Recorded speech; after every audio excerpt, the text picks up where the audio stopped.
हाय, hello, नमस्कार. मी तुमच्या सगळ्यांची लाडकी रेश्माच किचनमध्ये तुमचं स्वागत करते. आज आपण किड्स टिफिन स्पेशल एक पराठ्याची रेसिपी बघणार आहोत. हा पराठा मी फ्लॉवर आणि गाजर ह्या वेजीज वापरून बनवलेला आहे.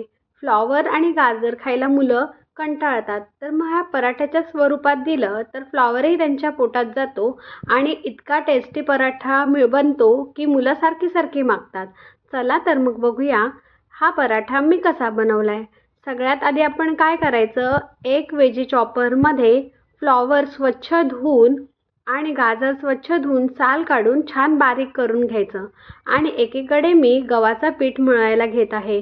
गव्हाच्या पिठामध्ये मी 2 वाट्या गव्हाचं पीठ आणि 1 वाटी रवा असं घेतलेलं आहे. मग मी त्याच्यामध्ये थोडंसं मीठ आणि थोडासा ओवा चुरून घालणार आहे आणि मग छानपैकी पाणी घालून व्यवस्थित मऊसर पीठ मळून घ्यायचं आहे.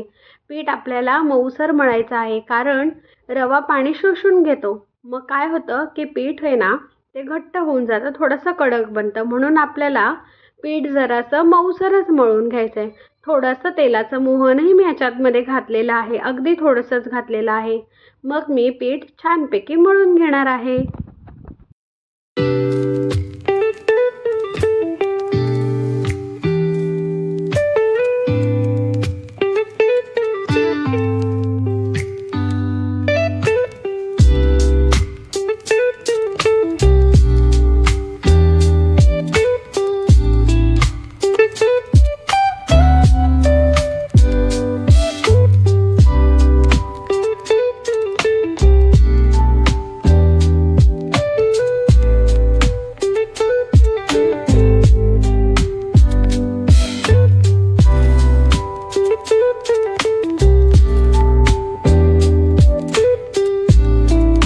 पिठाला आपण थोडा वेळ रेस्ट करायला ठेवणार आहोत. तोपर्यंत पराठ्याची फिलिंग करून घेऊया.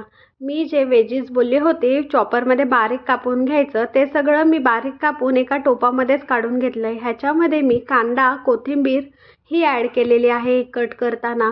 आता ह्या डायरेक्ट वेजीज आपण गॅसवर ठेवून त्याच्यावर थोडंसं मीठ घालून चांगल्या परतवून घेणार आहोत, जेणेकरून त्यातले जे मॉइश्चर आहे ते निघून जाईल. म्हणजे आपला पराठा असा नरम पडणार नाही किंवा ओला होणार नाही. नाहीतर असं डायरेक्ट घेतलं तर काय होतं की पराठा हा पाणीभाजीचं सुटल्यामुळे ओला होऊन जातो. मग तो चांगलाच लागत नाही, सॉगी सॉगी होऊन जातो. म्हणून आपण असं गॅसवर आधी वेजीस छान परतवून हाय फ्लेमवर त्यातलं मॉइश्चर काढून घेणार आहोत. मॉइश्चर चांगलं काढून घेतलं की मग आपण त्यांचं काय करणार आहोत, असं मध्ये खड्डा करणार आहोत. व्हेजिटेबल सगळ्या बाजूनी सरकवून घेणार आहोत आणि मध्ये थोडंसं तेल घालून घेणार आहोत.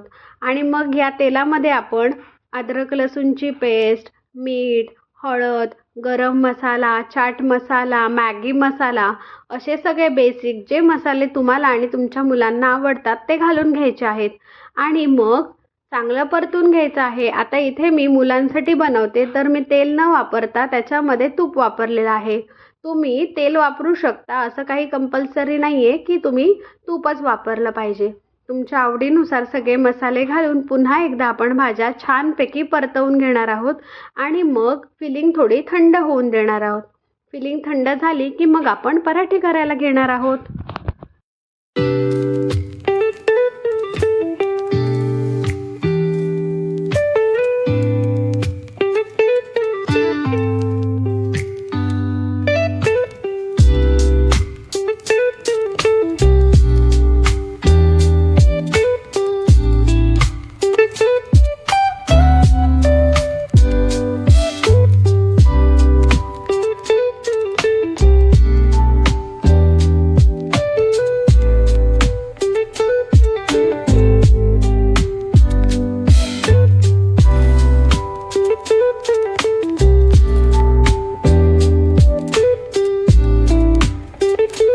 15 ते 20 मिनिटांमध्ये आपली फिलिंगही थंड झालेली आहे. आता आपण पराठे करायला घेऊ. पीठही चांगलं सेट झालेलं आहे.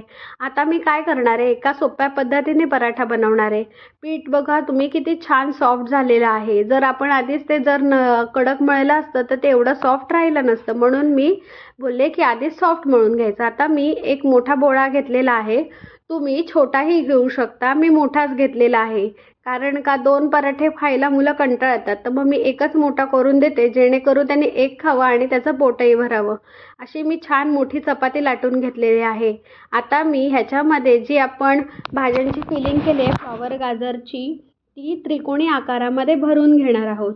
ह्याच्यामुळे काय होतं की भाज्याही पोटामध्ये भरपूर प्रमाणात जातात, भरपूर प्रमाणात प्रोटीन मुलांना मिळतात आणि ट्रायंगल शेप बघून मुलं खुश होतात आणि पराठा आवडीने फिनिश करतात आणि पराठ्याच्या टोकाटोकापर्यंत फिलिंग पूर्णपणे पोचते. त्याच्यामुळे पराठा खायला रुचकर लागतो. अशा प्रकारे पराठ्यामध्ये फिलिंग घालून चांगला त्रिकोणी करून बंद करून एकदा लाटणं त्याच्यावर फिरवून घ्यायचं, जेणेकरून त्या बाजू सील होतील, निघणार नाहीत. आता आपण मीडियम टू हॉट फ्लेमवर पराठा छानपैकी भाजून घेणार आहोत. भाजण्यासाठी मी पुन्हा एकदा तुपाचा वापर केलेला आहे आणि तुपामध्ये मी खरपूस पराठा भाजून घेणार आहे. त्याच्यामुळे काय होईल की पराठा छान क्रिस्पी होईल आणि खायला मुलांना मजा येईल. अशा प्रकारे आपण फ्लॉवरचा आणि गाजरचा फिलिंग वापरून पराठा बनवलेला आहे. अशाच तुम्ही मुलं जी भाजी खात नाही ती ह्याच्यामध्ये घालून पराठा बनवू शकता. मॅगी मसाला आणि चाट मसाला घातल्यामुळे पराठा एकदमच रुचकर लागतो आणि मुलं आवडीने खातात. तुमच्या मुलांना जर चीज आवडत असेल तर तुम्ही ह्याच्यामध्ये चीजसुद्धा घालू शकता. अशा प्रकारे मी दुसराही पराठा करून घेणार आहे आणि शेकून घेणार आहे.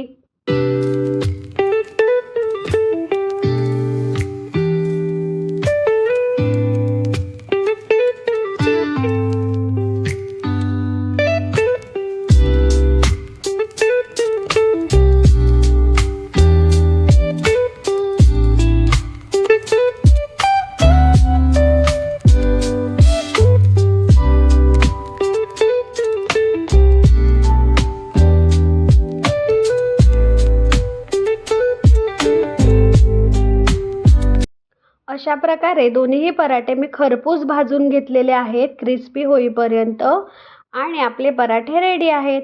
तुम्हाला ही रेसिपी कशी वाटली ती नक्की कमेंट करून सांगा.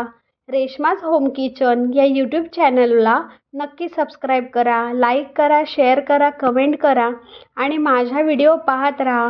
आणि तुम्हाला अजून माझ्या चॅनलवर कोणत्या व्हिडिओ पाहायला आवडतील तेही कमेंट करून सांगा. Thank you so much and bye bye.